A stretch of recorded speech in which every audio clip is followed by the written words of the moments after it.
It's been a while since I've done a longer video, and this lock has presented itself as an opportunity, I think, for talking through the picking process of something that you don't have a key for. And this came to me out of somebody's scrap bin, and as you can see, it came to a sticky end.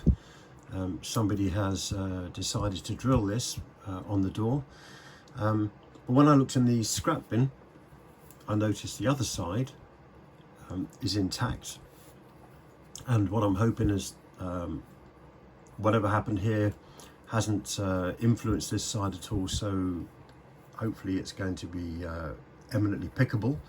And then it's the Brisant cylinder, which is basically the forerunner, I believe, to the Ultion.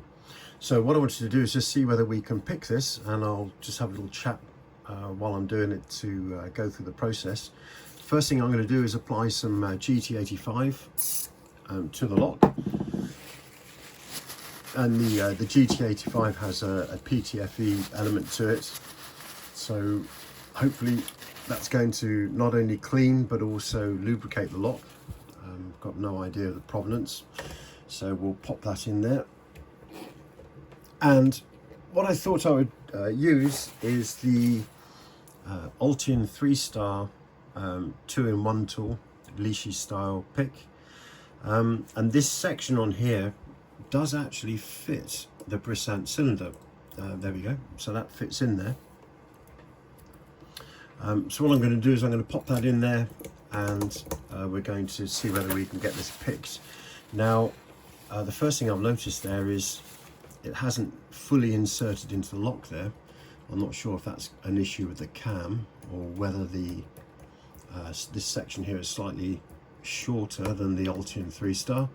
But when that doesn't fully insert, that means that the scale on here isn't actually going to line up. So when we're picking, we're going to probably have to feel our way through this lock rather than actually rely upon the markings on the tool itself. So being a 2-in-1 pick, I'm going to open up the tension arm, and then obviously we've got the picking tip here. And what I'm going to do is before I pick up the tension, actually, I'm just going to find out where we're at in the lock. So it says 6 there, and actually that is not on top of pin 6. Where is pin 6? It would appear, I wonder whether we can actually reach pin 6. Oh, there we go. So pin 6 is actually almost half a mark across, so that must mean that 5 is going to, yep, 5, 4, 3, 2 and 1. They're all actually half a mark across, so we can potentially use that scale but not actually go reference the numbers. We can reference the half marks. So I'm going to pick the tension up. Going to start with a reasonably gentle tension on there, and I'm just going to run that pick backwards and forwards. There aren't any pins that are obstructing it, so we'll start on pin 6 and just see what we've got there. So I can feel resistance on 6, and there we go. Straight away I've had a click and a jump on the core, and I've also got a little bit of set bounce on there as well. So that set bounce is an indication that that pin is set on the shear line or somewhere near to it. So let's pull the pick back. There's pin 5, should be there somewhere, and that feels absolutely solid. Let's go back. Oh, there we go. So the pick is being obstructed now. So we'll pull that back. There he goes, and it's released.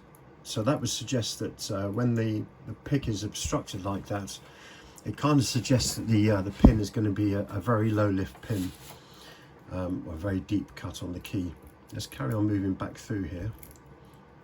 So 6 feels set, 5 feels set, 4 feels absolutely solid. Let's go to 3. Let's go to 2. 2 feels like, oh, okay, a little click on 2 there, and the pick is rotated. Let's go to 1.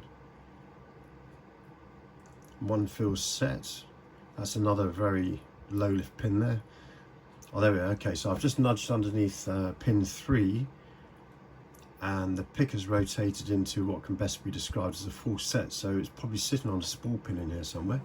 Let's go back. So 6 feels set, 5 is that low lift pin, 4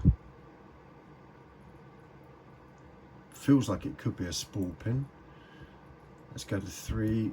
Yep, 3 is actually a spool pin, so I'm getting counter rotation on there, so I'm just going to turn that until we set. Just a bit more. I'm going to manually feed in some counter rotation now. There we go. So manual counter rotation. We've lost our full set on the lock. And now pin 4 feels like it's ready to be set. We'll just nudge pin 4 up, 3, 2, and 1. Go back to 6.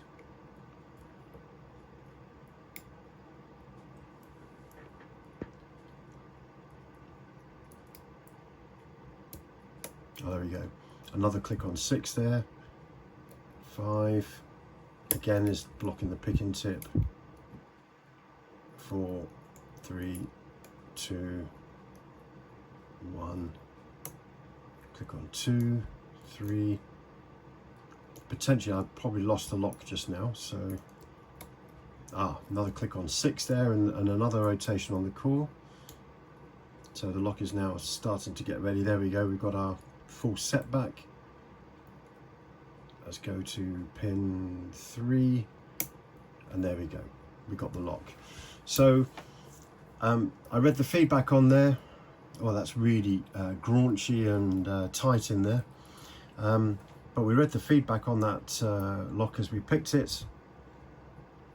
Everything we needed to know was there to do the picking, and if we go back in now, 6 is deep set pin, 5 is a very low lift, 4 is pretty low lift as well actually, 3 is a pretty high lift, 2 as well, and 1 is another low lift pin. So there we are, we can see the bitting in the lock and what we need to do to pick this.